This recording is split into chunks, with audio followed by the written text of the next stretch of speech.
Hiki ni kile ambacho kinaendelea kwenye vita vya Urusi dhidi ya Ukraine. Nakwambia kinachoendelea vita vya Urusi dhidi ya Ukraine. Na moja taarifa kubwa zaidi ni kwamba Donald Trump amebadilisha msimamo wa kutuma makombora ya Tomahawk kwenda Ukraine. Amemtaka Zelensky kuafiki masharti ya Urusi. Rais Donald Trump wa Marekani amebadilisha ghafla msimamo wake wa kutuma makombora ya cruise ya Tomahawk kwenda Ukraine. Inaonekana kwamba masuala ya jiografia ya kisiasa, tahadhari za kijeshi na mwingiliano wa kidiplomasia na Russia na Ukraine vimehusika kwenye mabadiliko haya. Televisheni ya CNN imeripoti kuwa rais wa Marekani Donald Trump alibadili mawazo yake kuhusu kuunga mkono mashambulizi ya Ukraine kwenye vituo vya nishati vya Russia baada ya kuzungumza na mwenzake wa Russia Vladimir Putin, lakini amebakisha mezani chaguo la kutuma makombora Tomahawk nchini Ukraine. Baadhi ya wachambuzi pia wanaamini kwamba Trump hajabadilisha kabisa msimamo wake kuhusu swala hili, bali yupo kwenye hatihati ya kufanya uamuzi wa mwisho na anapima kwa uangalifu matokeo ya hatua za kidiplomasia, kijeshi na kiufundi ya hatua hiyo. Pamoja na hayo, ushahidi unaonyesha kuwa Trump amebadili mawazo yake kuhusu kutuma makombora Tomahawk nchini Ukraine. Hata hivyo, inaonekana kuwa kuna mambo yafuatayo nyuma ya uamuzi wa Trump. Kwanza ni wasiwasi kuhusu kuongezeka mvutano na Russia. Moja ya sababu kuu za mabadiliko ya msimamo wa Trump ni wasiwasi wa kuzidisha moja kwa moja mzozo wa Russia. Trump anafahamu vyema kwamba Moscow imetangaza kwamba kutuma makombora Tomahawk huko Ukraine ni mstari mwekundu katika uhusiano wa Russia na Marekani. Kwa hivyo, baada ya mazungumzo ya simu na Rais Vladimir Putin, Trump alitangaza kuwa yuko tayari kutupilia mbali uungaji mkono wa moja kwa moja wa mashambulio ya Ukraine kwenye miundombinu ya Russia. Hata hivyo, amebakisha mezani chaguo la kutuma makombora Tomahawk huko Ukraine na anaendelea kulishikilia kama chombo cha mashinikizo ya kidiplomasia. Pia ni tahadhari kuhusu kudumisha nguvu za kijeshi za Marekani. Trump amesisitiza kuwa Tomahawk ni silaha zenye nguvu sana na kwamba Marekani lazima iwe na tahadhari katika kuzitumia. Ameashiria matumizi ya makombora 30 ya Tomahawk katika shambulizi dhidi ya Iran na kusema kuwa Marekani inayahitaji makombora hayo na haipaswi kuyatoa kwa wengine kirahisi. Swala hili linaakisi hamu ya Trump ya kudumisha mlingano wa nguvu na uwezo wa kijeshi kwa kiwango cha kimataifa. Tatu ni changamoto za kiufundi na kilogistic. Mojawapo ya vizingiti vya kivitendo ni jinsi ya kurusha makombora hayo. Kimsingi, Tomahawk ni silaha ya jeshi la majini na Ukraine ingehitaji kujenga vitu vya nchi kavu kwa ajili ya kurushia makombora hayo. Vilevile, ugavi wa makombora haya kwa ajili ya kupelekwa Ukraine unaweza kuwa mdogo kwa sababu sehemu ya akiba ya Tomahawk imetengwa kwa ajili ya misheni ya jeshi la Marekani. 4 ni kutumia vitisho kama karata ya mazungumzo. Katika mazungumzo ya simu na Zelensky, Trump alitangaza kwamba anaweza kumpa Putin kauli ya mwisho ikiwa Russia haitarejea kwenye mazungumzo ya amani. Marekani itaipatia Ukraine makombora Tomahawk. Tishio hili linaonyesha kuwa Trump anatumia chaguo la kutuma makombora Tomahawk huko Ukraine kama chombo cha mashinikizo ya kisiasa ili kulazimisha Russia kufanya mazungumzo na sio kutoa msaada wa kijeshi kwa Ukraine. Kubadilika msimamo wa Trump kuhusu suala la kutuma makombora Tomahawk nchini Ukraine ni matokeo ya mseto na masuala ya kidiplomasia, kijeshi na kisiasa.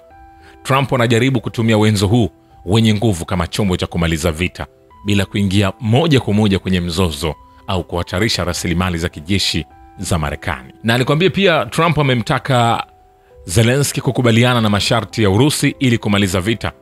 Na kauli hiyo ametoa wakati alipokutana kwa mazungumzo na Zelensky, akipendekeza uwepo wa mpango wa usitishwaji mapigano katika maeneo ya mstari wa mbele wa vita na kumtaka Zelensky kukubali kuyaachia maeneo yaliyonyakuliwa na Urusi, wazo linalopingwa vikali na Zelensky.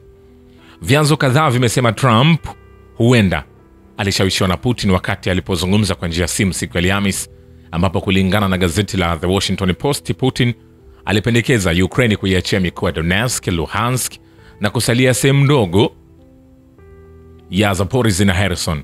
Trump alitangaza pia kusitisha azma ya kuipatia Ukraine makombora ya masafa marefu ya Tomahawks, akisema kuwa nchi yake pia inayahitaji. Aidha, Trump amesema atasimamia makubaliano hayo kwa kutoa hakikisho la usalama kwa pande zote, kauli iliyowachukiza maafisa wa Ukraine waliohudhuria mkutano huo wa Ijumaa.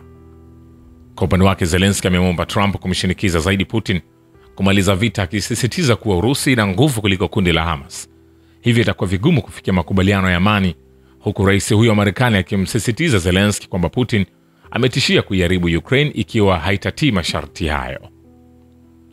Sasa hayo yakiarifiwa, kwa mujibu wa chombo cha habari cha AFP, AP, RTR, DPA vinasema Urusi na Ukraine zimeshambuliana kwa makombora na droni usiku kucha. Moscow imetangaza kuwa watu wawili wameuawa kwenye eneo lake la Belgorod, na Ukraine ilishambulia pia kiwanda cha kusindika gesi kusini mwa Urusi na kupelekea kusimamishwa kwa shughuli za kusafirisha gesi kutoka Urusi kuelekea Kazakhstan. Kwa upande wake, Urusi nayo imefanya mashambulizi makubwa na kulenga mgodi wa makaa ya mawe kwenye mkoa wa Ukraine wa Dnipropetrovsk. Ukraine pia imesema ilidungua droni zaidi ya 50 zilizorushwa na Urusi usiku kucha. Katika hatua nyingine, mawaziri wa mambo ya nje wa Umoja wa Ulaya wanatarajiwa kukutana siku ya Jumatatu huko Luxembourg kujadili mzozo wa Ukraine na ule wa Mashariki ya Kati.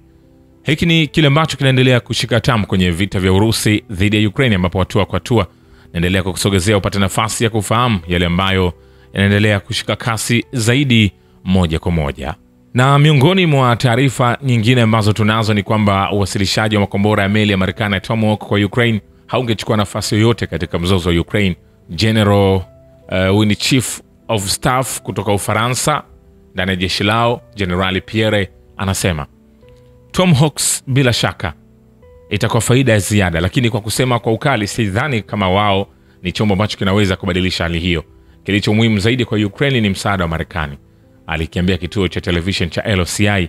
Anasema kuna msaada, lakini inapokuja kuionyesha kwa vitendo katika hali kama tupe Tomahawks, wanachopata ni ujinga tu.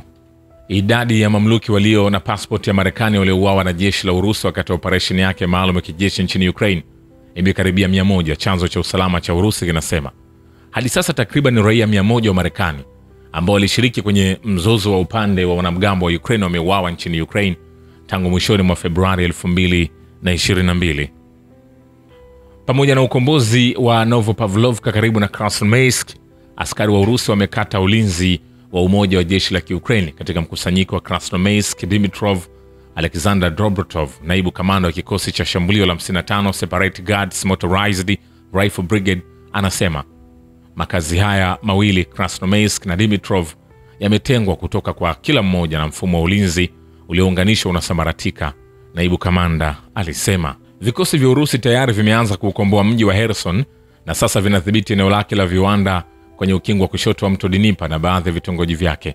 Gavana mkuu wa Kherson Vladimir Saldo anasema tunadhibiti sehemu ya Kherson ambayo ipo kwenye upande wa benki ya kushoto. Ni eneo la viwanda na majeshi yetu tayari yanadhibiti makazi mengi ya miji kwenye visiwa katika maeneo ya chini ya Dnieper, chini ya Bahari Nyeusi, pia ni chini ya udhibiti wa jeshi la Urusi.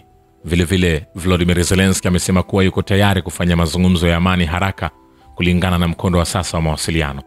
Ikiwa tunataka kusimamisha vita hivi na kwenda kwenye mazungumzo ya amani kwa haraka kwa njia ya kidiplomasia, tunahitaji kusalia pale tunapokaa kwenye laini ya mawasiliano, alisema katika mahojiano na NBC. Zelensky aliongeza kuwa yuko tayari kwa mazungumzo.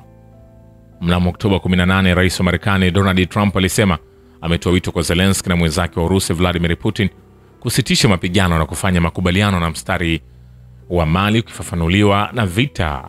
Vilevile makamu wa rais wa Marekani JD Vance ana matumaini kuhusu uwezekano wa kusuluhisha mzozo wa Ukraine, lakini hayuko tayari kusema ni lini hii itatokea. Anasema rais amekuwa akifanya kazi hili, timu nzima imekuwa ikilifanyia kazi kwa muda wa miezi 8. Tutaendelea kutembea kwenye njia ya amani, iwe itatuchukua miezi michache zaidi au wiki chache zaidi, au Mungu apishe mbali muda mrefu zaidi, tutaendelea kuifanyia kazi. Na rais wa Marekani Donald Trump anaamini kwamba vikosi vya Urusi na Ukraine vinapaswa kusitisha uhasama na kubaki katika njia sasa ya kuwasiliana.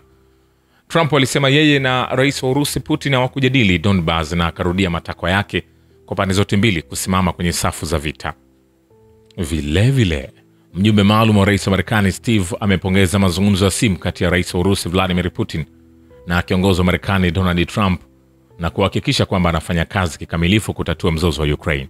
Anasema nadhani kulikuwa na simu nzuri sana, simu yenye tija, Witkoff aliambia CBS, akimaanisha mazungumzo ya Oktoba 16 kati ya viongozi wa Urusi na Marekani. Anasema hatukomi baada ya mpango mmoja tu. Mjumbe maalum wa Trump aliongeza, akimaanisha makubaliano ya kumaliza mzozo katika ukanda wa Gaza. Akizungumza kuhusu makazi ya Ukraine alisisitiza tunaendelea kuunganisha. Alipoulizwa ikiwa alihusika binafsi katika kazi hii, Witkoff alijibu kwa bidii. Vilevile vikosi vya kijeshi vya Ukraine vimepoteza wanajeshi 4200 na mamluki wa kigeni katika wiki moja ya mapigano kwenye mipaka ya Jamhuri ya Watu Lugansk. Mtaalamu wa kijeshi Andrei Marochko anasema raia wa Ulaya, Amerika na Amerika Kusini wanapigana kama sehemu ya vitengo vya kigeni vya jeshi la Ukraine kwenye mkoa wa Dnipropetrovsk. Afisa usalama wa Urusi amethibitisha hili, na ni moja ya vitu ambavyo nchi za magharibi huwa wanasema hakuna, lakini wako watu wengi ambao wanaendelea kuuawa huko. Vile vile vikosi vya jeshi la Ukraine vimerusha ndege zisizo na rubani 80 na makombora mawili kwenye maeneo yenye watu wengi mpakani mwa Urusi la Belgorod katika siku iliyopita. Kituo cha mgogoro wa kikanda kinathibitisha haya. Vile vile EU imehamia kwenye juhudi zinazofanya kazi za uasi kabla mkutano kati ya rais wa Urusi Vladimir Putin na mwenzake wa Marekani Donald Trump, ikitaka kutatiza juhudi zozote za amani nchini Ukraine. Msemaji wa Wizara ya Mambo ya Nje ya Urusi Maria Zaharova anasema, sisi bila shaka tunaona na kusikia kile kinachotokea kuzunguka eneo kutokana na kutoeleweka au kutoelewa kinachoendelea. EU na Jumuiya ya Ulaya Magharibi yenye fujo wameendelea na kile wanachokiita vitendo vya uasi, Zaharova alisema. Kwa mara nyingine tena kumekuwa na kauli na vitisho, mwanadiplomasia huyo alidokeza.